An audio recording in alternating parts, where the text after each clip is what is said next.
Good evening. On behalf of the Hampton Synagogue, we thank you for joining us for this 82nd anniversary Kristallnacht Commemoration. The sequence of this 45-minute program will run as follows. Following my introductory remarks, we will hear from my dear and beloved friend, our most honored and distinguished guest, the ambassador of Bahrain to the United States, Sheikh Abdulla bin Rashid Al Khalifa, who will join me in a conversation for 15 to 20 minutes discussing the significance, the relevancy of Kristallnacht for all faith communities, particularly for the Muslim community and for the Arabian Gulf region. Following that conversation, we will be joined by the distinguished head of the Jewish community of Bahrain, Mr. Ebrahim Nonoo, who will also share with us how for the first time the synagogue in Manama, Bahrain is illuminated this evening, joining the Hampton Synagogue and synagogues across the world in the International March of the Living campaign known as Let There Be Light, calling on synagogues, for that matter, all houses of worship, to illuminate their sanctuaries to recall the destruction and desecration of all synagogues in Germany and Austria. I want to single out my very distinguished and beloved friend Imam Shamsi Ali, the chief imam of New York, whose Jamaica Muslim Center, which is the largest mosque in New York, has joined in solidarity with synagogues and churches, becoming the first mosque to ever be illuminated on this very sacred and solemn evening. And following the remarks by Mr. Nonoo, we will conclude our program hearing from Dr. Shmuel Rosenman, who is the chairman and co-founder of the International March of the Living, who will present to us the context of the Let There Be Light campaign, and thus sharing with us the multitude of synagogues and other houses of worship that are joining the Jewish community in recalling this very difficult and tragic night. The program will then conclude with a very hallowed sacred prayer that will be chanted by the internationally acclaimed and world-renowned cantor of the Hampton Synagogue, Netanel Hershtik, the prayer of Av HaRachamim, recalling those sacred and righteous communities that were destroyed this evening some 82 years ago. My friends, November 9th and 10th, 1938, Kristallnacht, the night of the broken glass, 1,400 synagogues destroyed throughout Germany and Austria, more than 7,000 Jewish shops and businesses desecrated and shattered, close to 100 Jews killed, more than 30,000 Jews incarcerated, some being sent for the first time to concentration camps. And that night, as sacred Torah scrolls and Jewish books were burning, that became the precursor for Jewish souls, some 6 million Jews that were exterminated, many in the crematoria of Auschwitz Treblinka, Birkenau, Bergen-Belsen, and other Nazi death camps. The deafening silence, the moral laryngitis that world leaders, faith leaders, did not raise their voices in screaming protests on November 9th and 10th, 1938, a deafening silence that is a shameful monument to moral indifference in the face of a lurking disaster. And what is the message of Kristallnacht? That an injustice against anyone, anywhere, must be the concern of everyone, everywhere. It is our common faith and our common fate. It is our single destiny that must strengthen our bonds of concern for and solidarity with each other in the face of injustice or the most horrific atrocities that one can perpetrate against humankind. So in this spirit, I now welcome my distinguished friend, Ambassador of the Kingdom of Bahrain to the United States, Sheikh Abdulla bin Rashid Al Khalifa. And as I mentioned before to the ambassador, we're making history here this evening. Ambassador Khalifa is the first Arab leader, the first Arab official ever to participate in a Kristallnacht commemoration.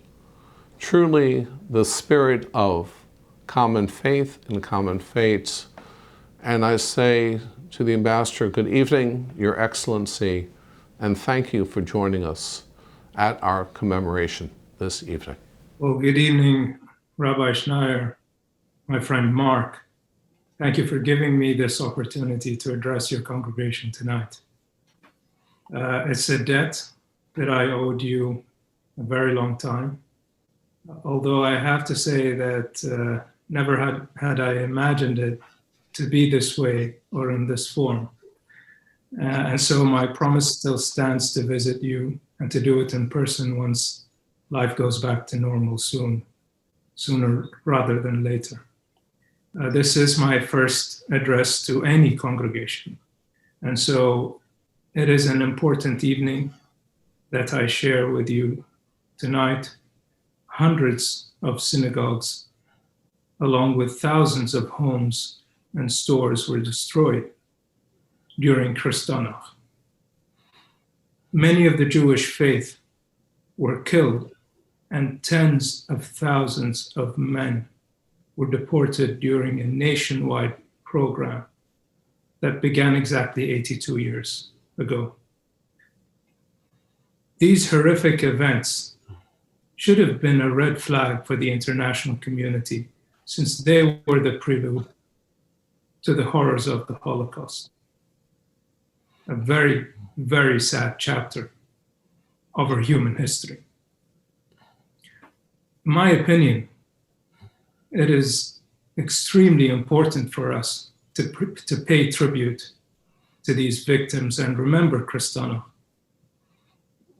For even after 8 decades later, it doesn't seem like we learned our lesson as human societies.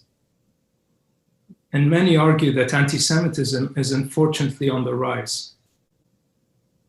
So is other types of bigotry, including Islamophobia. That is why in Bahrain we have, and which you have visited many times, Rabbi, we pay close attention to maintaining our model of peaceful coexistence and promoting religious freedoms.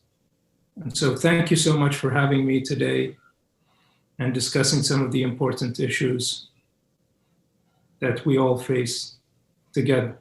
Thank you, my dear and beloved friend. So permit me to ask you several questions as the foundation for our discussion at this time. You spoke about the importance of Kristallnacht and the fact that the world, to its shame, was silent. And it was that silence that paved the way for the Holocaust. Mr. Ambassador, what are the lessons of Kristallnacht for our world today? Well, let me start out on a local level and then build our way to regional and to the international community. Bahrain has centuries-old tradition of peaceful coexistence. In our capital, Manama, you will find an almost century-old synagogue, the only one in Arabia, but also a more than 200-year-old Hindu temple. One thing to keep in mind is that we live in a challenging neighborhood, and unfortunately, the events that unfolded in the past few decades caused a lot of stress on the Middle East communities, including the rise of sectarian and religious tensions. And that's where His Majesty King Hamad bin Isa al Khalifa and his wise and pioneering vision comes in, where His Majesty made sure to institutionalize such peaceful coexistence and religious tolerance, and had safeguards enshrined in our 2002 Constitution as part of His Majesty's reform process, which took Bahrain from an absolute monarchy to a constitutional monarchy after the referendum was approved by an outstanding majority. I think it was 98.4% to be exact. Today, not only do we have a Congress that represents the people, but it consists of members from different faiths.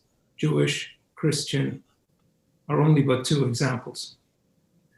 And if there was one underlying message that I want to get across tonight, it would be that humanity is in dire need of accepting one another while adhering to the fact that prosperity could not be achieved without peace. And peace could not be achieved without dialogue, understanding, and most importantly, hope. Thank you. Under the esteemed leadership of His Majesty King Hamad, Bahrain remains to date the only country in the Gulf to have directed its diplomatic representatives overseas to participate in Holocaust remembrance commemorations. This past month, October 22nd, it was the King Hamad Global Center for Peaceful Coexistence, of which I'm honored and humbled to serve as a special advisor, and the U.S. Department of State that signed a memorandum of understanding on anti-Semitism, the first for an Arab nation. 82 years after Kristallnacht, what does this memorandum of understanding accomplish, and why is it so necessary? Well, let me start out with the first portion of the question, Rabbi. In terms of our diplomatic initiatives, they have always been conveying our commitment to the principles of religious tolerance and acceptance. When it comes to the Holocaust, we remember the atrocities committed against the Jewish people.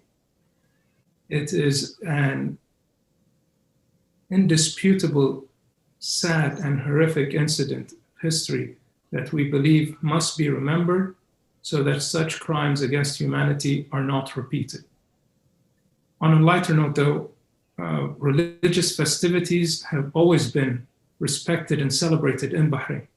This Saturday, the Indian Festival of Light, Diwali, will be celebrated by many back home. Usually, His Royal Highness the Crown Prince visits Indian families or Bahrainis with Indian backgrounds on this momentous occasion.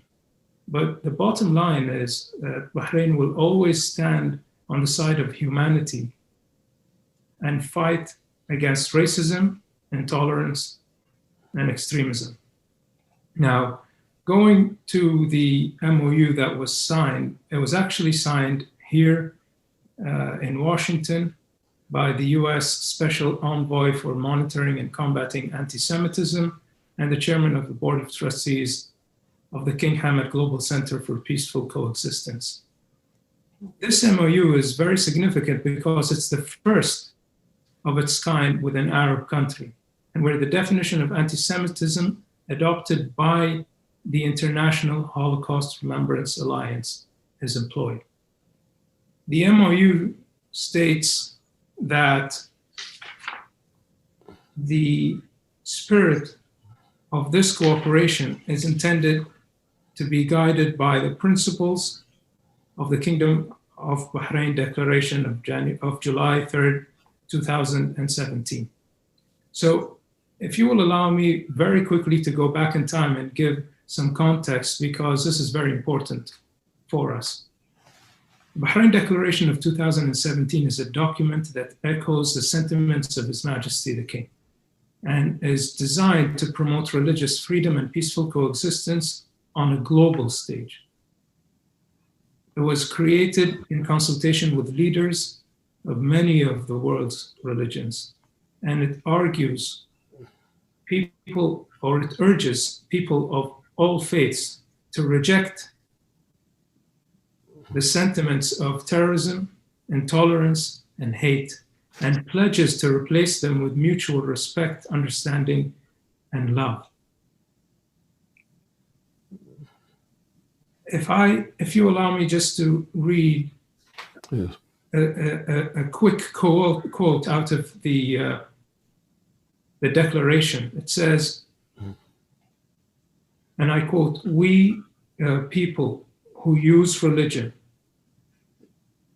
who teach religion, and who are in positions of influence declare that we will do all within our power to ensure that religious faith is a blessing to all mankind and the foundation for peace in the world."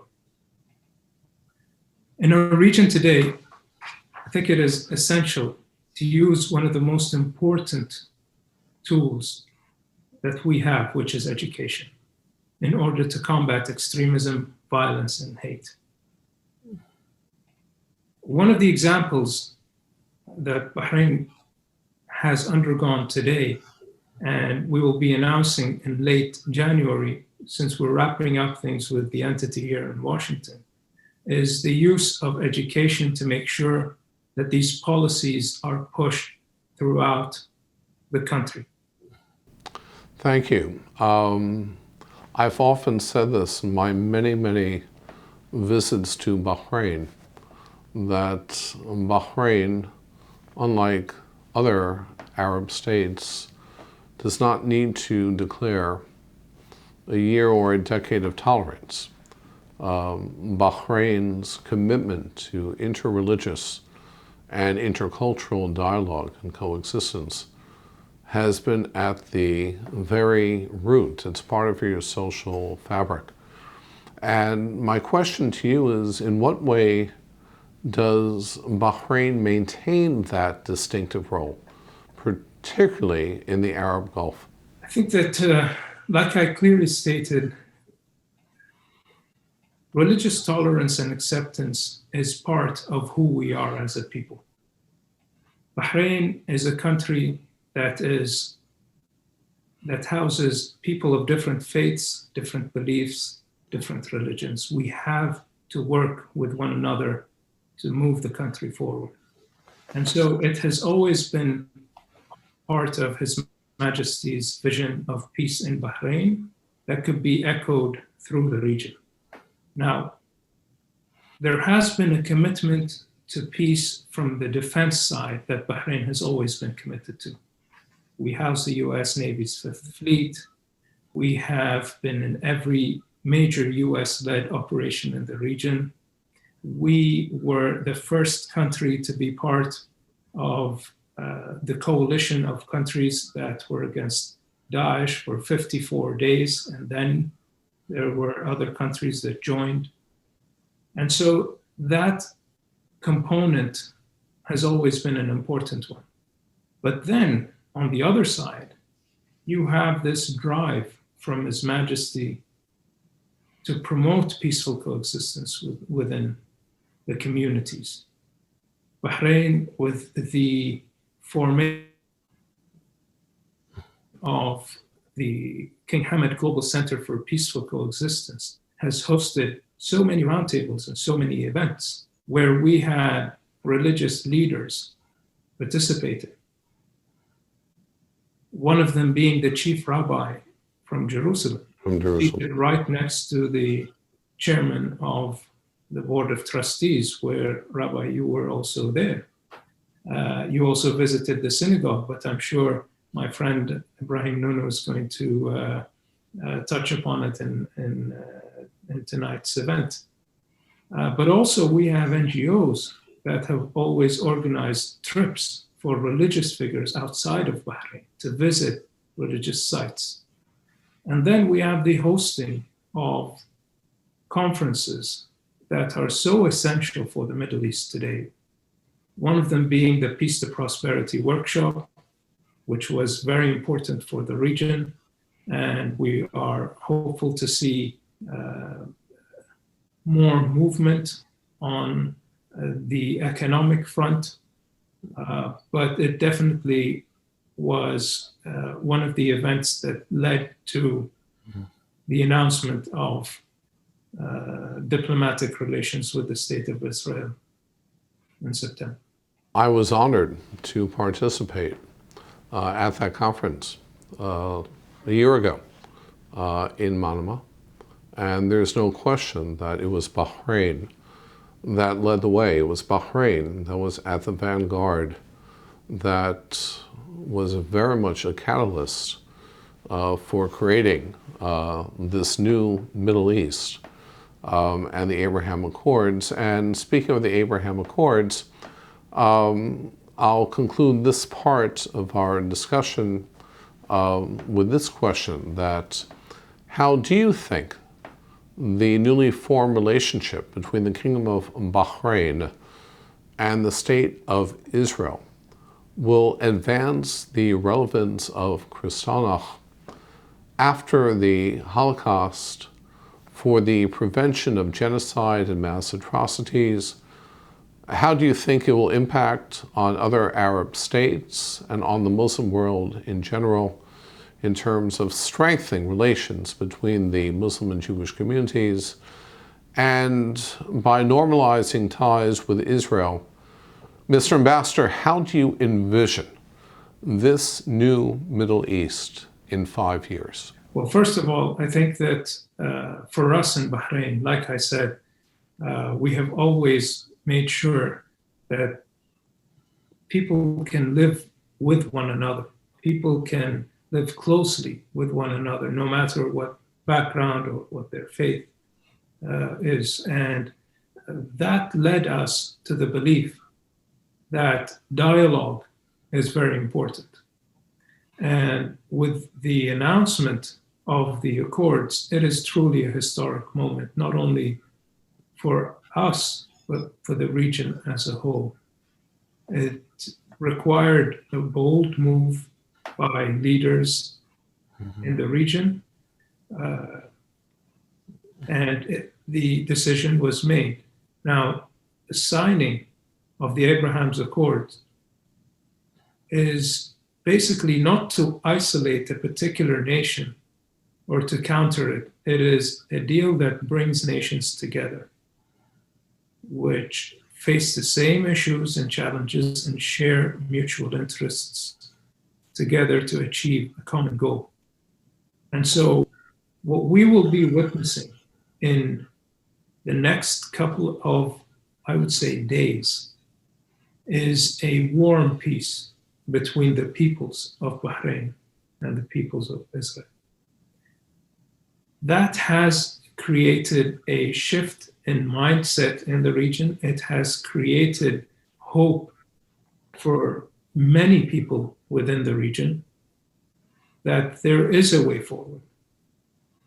Like we discussed earlier, there are different parts of the Middle East where we have a young society that is living a very difficult life right now. And they require hope. They need to see a success story. And we hope that this is the success story that brings people together, that unlocks potential and opportunities. And we will be seeing it very soon. And so if we fast forward 5 years, it is our hope that we see a more stable region, a more prosperous region, a region that has moved forward. And it all depends on the willingness of our people and the willingness on the opportunities that present themselves. And so we are very hopeful, and we are living in a very important time that will define the future of our children as we move forward. I want to point out that the anthem of the Jewish people, the anthem of the State of Israel, is called the Hatikva, which means the hope. And I often share with the congregation that without hope, nothing is possible. But with hope, nothing is impossible. And I want to thank you because in your very consistent manner, you're being way too modest and way too understated. I know the very, very prominent and significant role that you, Mr. Ambassador, played in bringing about these Abraham Accords and normalizing of ties between Israel and the Kingdom of Bahrain. You speak of a warm peace. I think today, out of Manama, we also have now an appetizing peace. It was only this afternoon that it was announced the first kosher food facility in Bahrain at the Ritz-Carlton in Manama, so that when I visit, and that's typically where I stay, I can get off my diet of vegetables and fruits, and I can actually now participate in a more appetizing, not only a warm peace. And I must tell you that for the past several years, every discussion that I've had with His Majesty at the palace, His Majesty always challenged me and said, Rabbi, help me build a Jewish infrastructure. And even it was His Majesty who recognized, acknowledged the importance of kosher food. Please disseminate this challenge to the greater Jewish community. This development today is yet one more benchmark along a wonderful journey for Israel, Bahrain, for Muslims and Jews, particularly for me personally. And it's only a testament to His Majesty and to the Kingdom of Bahrain, but it's also a testament to its Jewish community, led by Ebrahim Nonoo, who I'm now going to turn to and formally introduce. Your Excellency, my dear and beloved friend, I am so grateful, so honored for your participation. Let the COVID-19 pass. We can't wait for you and Aisha and the children to visit with us here in the Hamptons, and then we will give you the proper welcome and honor that is befitting such a distinguished leader and such a wonderful and beloved friend. So, Mr. Ambassador, we're now going to turn to our friend, Ebrahim Nonoo, who joins us from Manama. Ebrahim is the head of the Jewish community who gets a special medal. Well, what time is it in Manama right now? It's at 4 o'clock, 4:30. 4:30 in the morning. All right, so we really applaud your discipline and your commitment being with us. I know this is a very solemn evening for you as well, as the synagogue in Bahrain is illuminated in solidarity with the Hampton Synagogue and other synagogues around the world. Ebrahim, please share with us your thoughts in terms of the significance of this evening and the illumination of the Bahrain Synagogue. Bishem Hashem. On behalf of the Bahrain Jewish community, and with our utmost respect for Ambassador Sheikh Abdulla bin Rashid Al Khalifa and for His Highness the King of Bahrain also, I would like to thank the Hampton Synagogue and you especially, Rabbi Schneier, for inviting us to participate in this event of remembrance. We have illuminated our synagogue tonight to symbolize the continuity of the Jewish faith. For what we are remembering is a time when an attempt was made to wipe out that faith. Kristallnacht is a time of reflection and sadness. Reflection because we ask, why did this happen?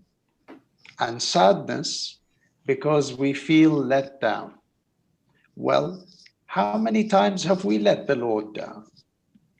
Twice the Lord removed us from the Holy Land, and twice he returned us. And who on this earth can possibly argue with that judgment? The sadness we feel today is for those who perished in 1938 at the hands of hate, the same hate that the Torah teaches us to avoid at all costs. Hillel the Elder understood that the Torah and empathy are one and the same. And that is why his golden rule of that which is hateful to you, do not do to your fellows, resonates with Bahrain's society of tolerance.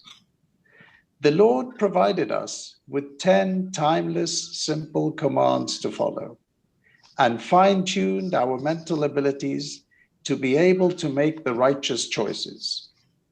Those 10 timeless, simple commands are found in all the heavenly religions and apply to all the Abrahamic peoples in the same measure.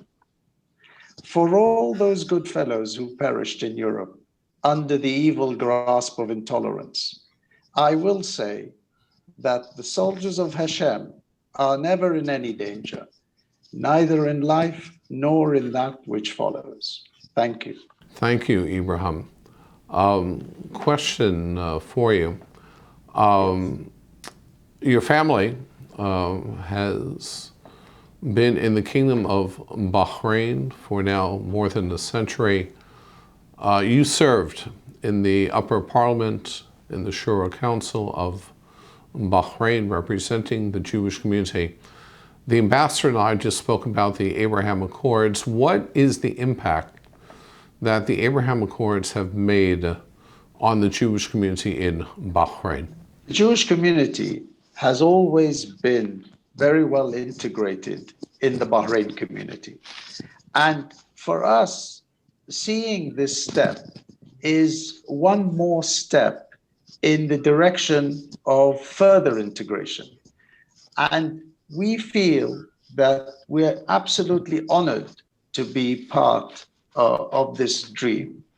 We understood that Bahraini society is a very tolerant society. It is based on people's respect for others' religions. We have never encountered any negative sentiment about our religion. The only reason why we were never using the synagogue since 1948 was because our numbers were so depleted that we never were able to get a minyan to use the synagogue.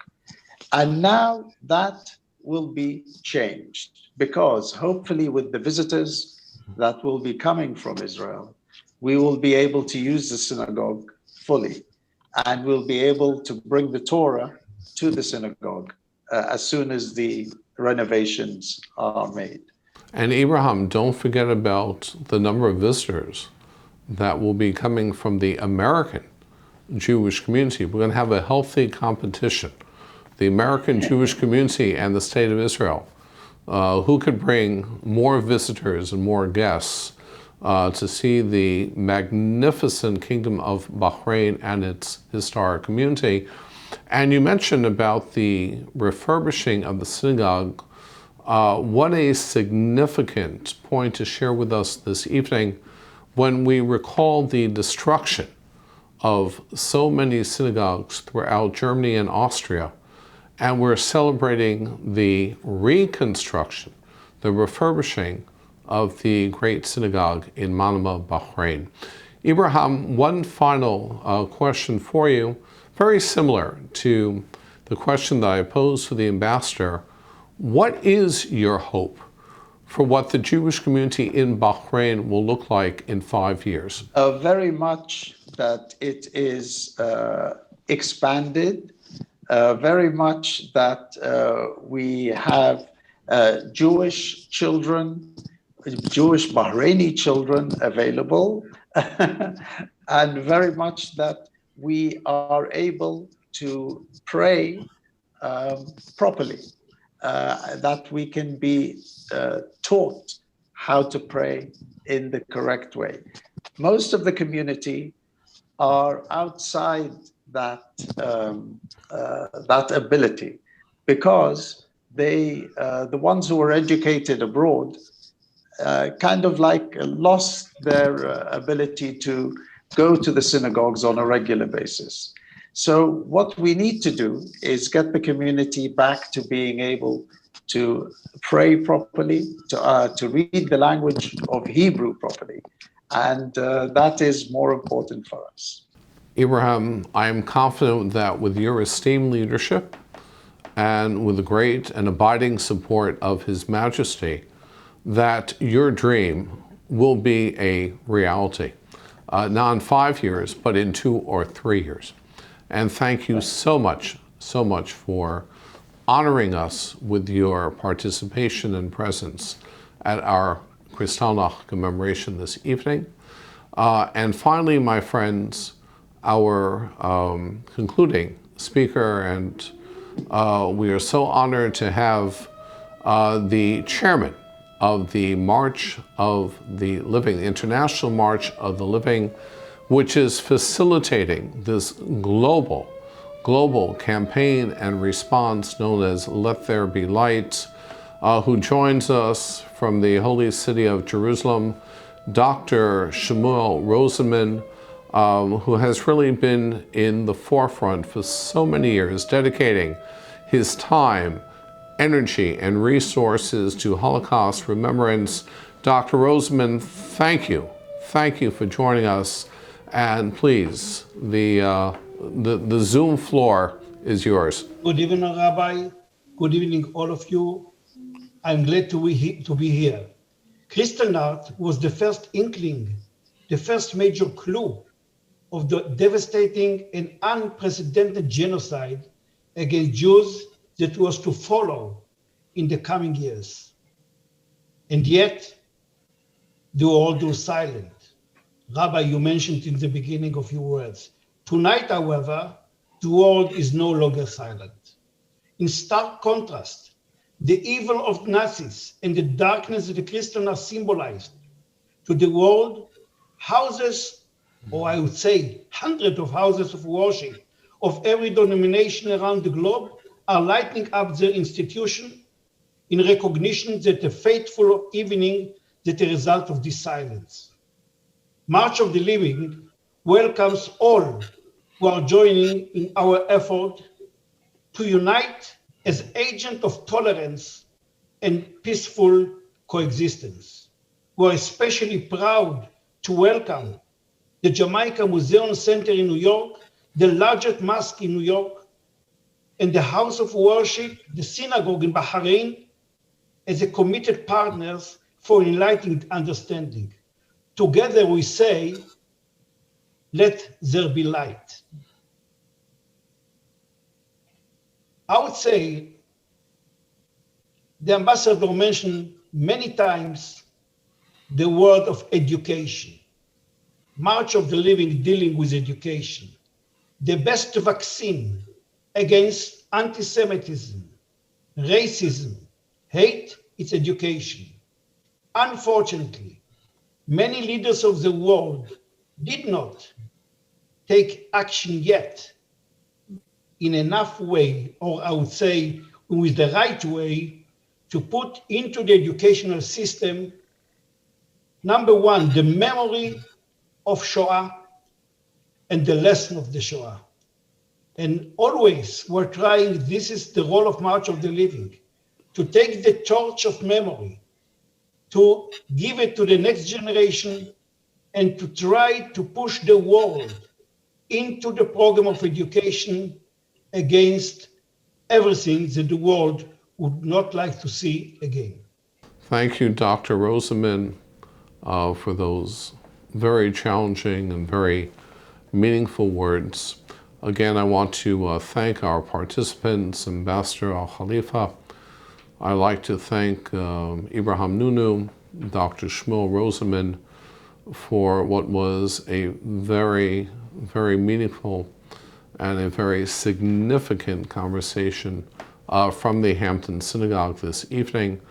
We will now conclude our program with the internationally acclaimed, world-renowned cantor of the Hampton Synagogue, Cantor Netano Hirschtick, that will be chanting the haunting prayer of Av HaRachamim with a pictorial compilation of the many synagogues that were destroyed and desecrated 82 years ago tonight, November 9th, and on November 10th. And we will conclude this evening's program with a special prayer recalling the many righteous, saintly, and upright communities that were destroyed 82 years ago tonight. Avrachamim, Shaikh Meloimim, Berachom Avo Atzumim, Uyifkoid Berachamim, Uyifkoid Berachamim, Achasidim Vatmimim, Veho Yeshori. Lo isakoedes shemoselu nafsho ke lo isakoedes shemoselu nafsho shemoselu nafsho voya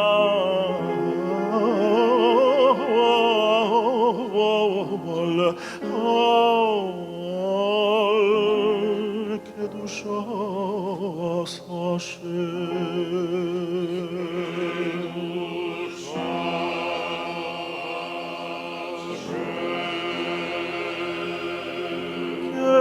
Kehi lo esakoedesh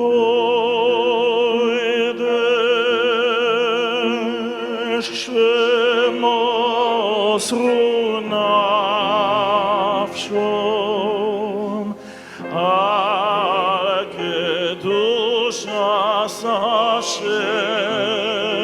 Hashem Kehi lo isakoedesh shemosru nafshom al kedushas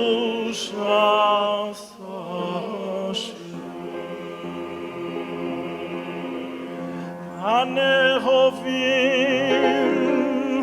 ve'aniyim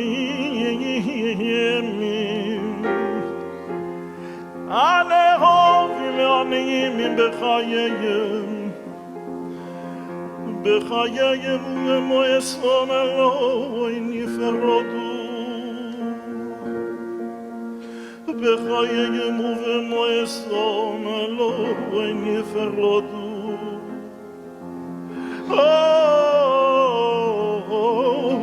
בחייהם ובמועסון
Common faith, common fate. Thank you all for joining us.